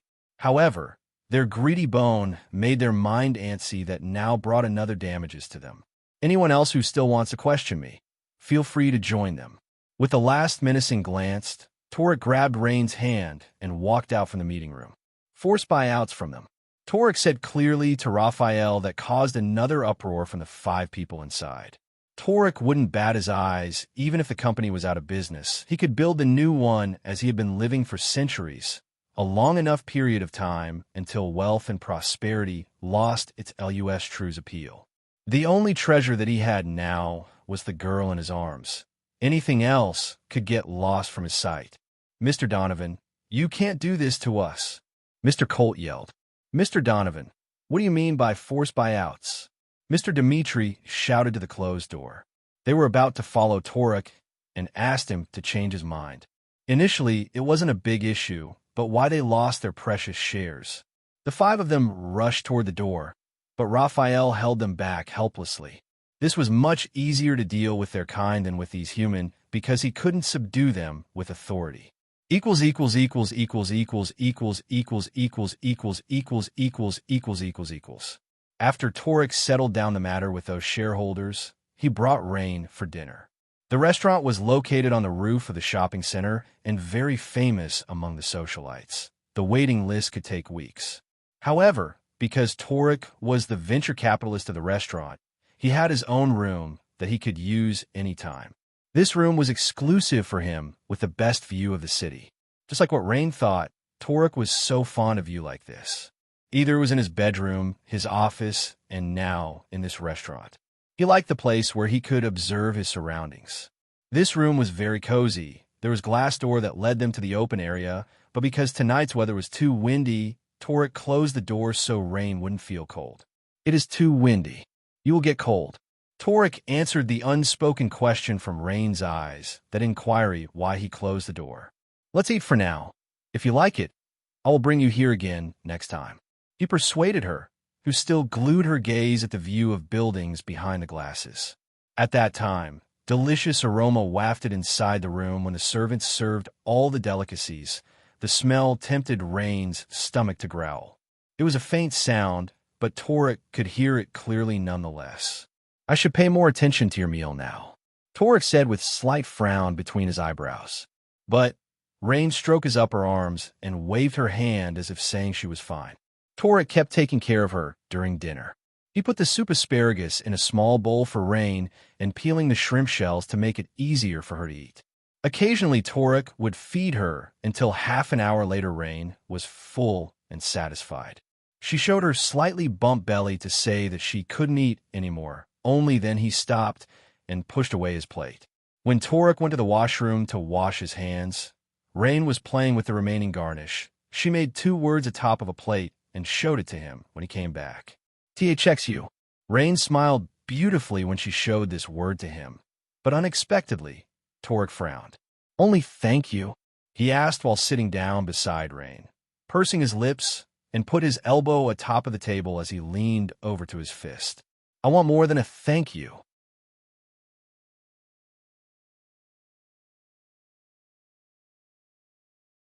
Despite the knitted brows and frown on his face, his eyes were dancing with mirth.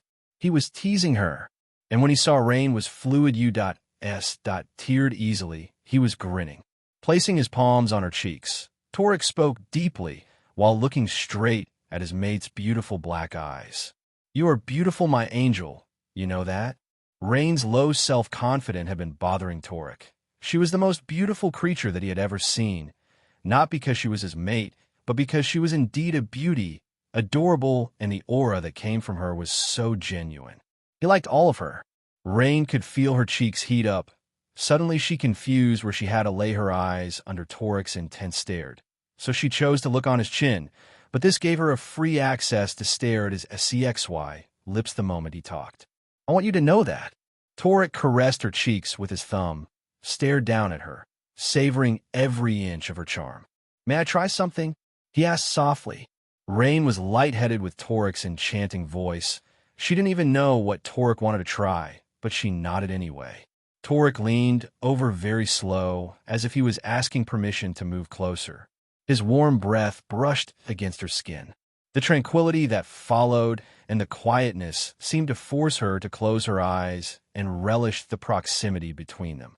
Then, ever so gently, Torak pressed his soft lips against hers. The spark that erupted between them gave them a thrill. The feeling was surreal.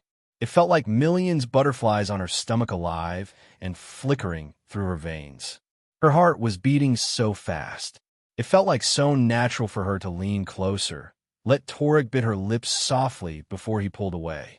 He rested his forehead against her. "What should I do to you, my little angel?" Raine didn't even hear Torak's helpless whispered as she nibbled her own lips. Torak had just given her first kiss. Equals equals equals equals equals equals equals equals equals equals equals equals equals equals. Late at night, the moment when the darkness engulfed her surroundings and Torak wrapped his arms protectively around her body, Raine's eyes wide awake. She had just woken up and couldn't fall asleep again.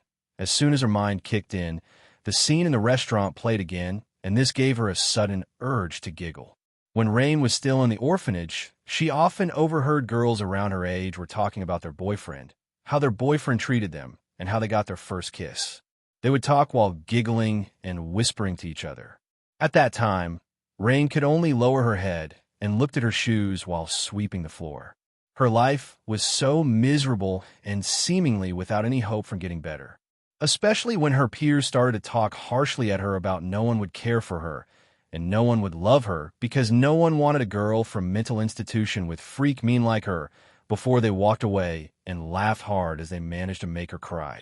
She believed their words, because what they had said was true and reasonable, but it was still hurt to know there would be no one who wanted her. But who would want a girl like her? Someone who couldn't even talk and was able to see something that most of the people couldn't see it? She was already half crazy with the last fact, until she met him on that fateful night, and everything changed. She couldn't thank him enough to show up in her miserable life and became the knight with shining armor for her. Raine turned to look at Torak's sleeping face. He was fast asleep and looked less cruel than how he appeared in the meeting room. She couldn't forsake his livid image at that time. But deep down her heart, Raine knew that Torak did all of that to ensure her safety, and that gave her warm feeling. He was angry to all of them for her sake. He was the first person who did something remarkable for her sake genuinely after her long nightmares, like life. And Raine wanted to do something for him too, because last night Raine couldn't fall asleep for all night long, and only when the first ray of the sun kissed the horizon she could finally close her eyes. She was awake very late. It was 9:57 a.m. when she was fully awake, and the place beside her had emptied for a long time as the coldness from the bed sipped her palm.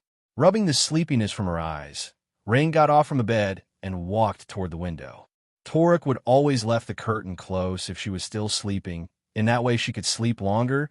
It was so thoughtful of him to actually did that, but she felt she was becoming lazy with the way Torak spoiled her. Raine pulled open the curtain. As soon as she did that, the warmth from the sun bathed her, greeting her with new hope to start her day onward. Her bright smile could compete with the radiance of the sun out there. If Torak was there, he would agree without doubt. With light steps, Raine ran to the bathroom to freshen up herself. She wanted to talk about something with Torak. After Raine took a quick bath, she strolled toward walk-in closet and chose Torak's blue mini t-shirt. She liked the smell of him that exuded from the shirt, jeans, and an azure parka jacket. Overall, she was a girl in blue. Raine looked at herself in vanity mirror. The bruises and scars that she had before started to fading away, thanks to the ointment that Dr. Parker gave her when Torak brought her to run a major checkup. But she still couldn't get out from the room and met other people with short sleeves, except for Torak, of course. He had seen more of her skin than she wanted to show him when they were checking her up, because the bad big alpha insisted to stay. Raine blushed with that thought, and with the thought about the kiss that they shared last night, turned her face crimson.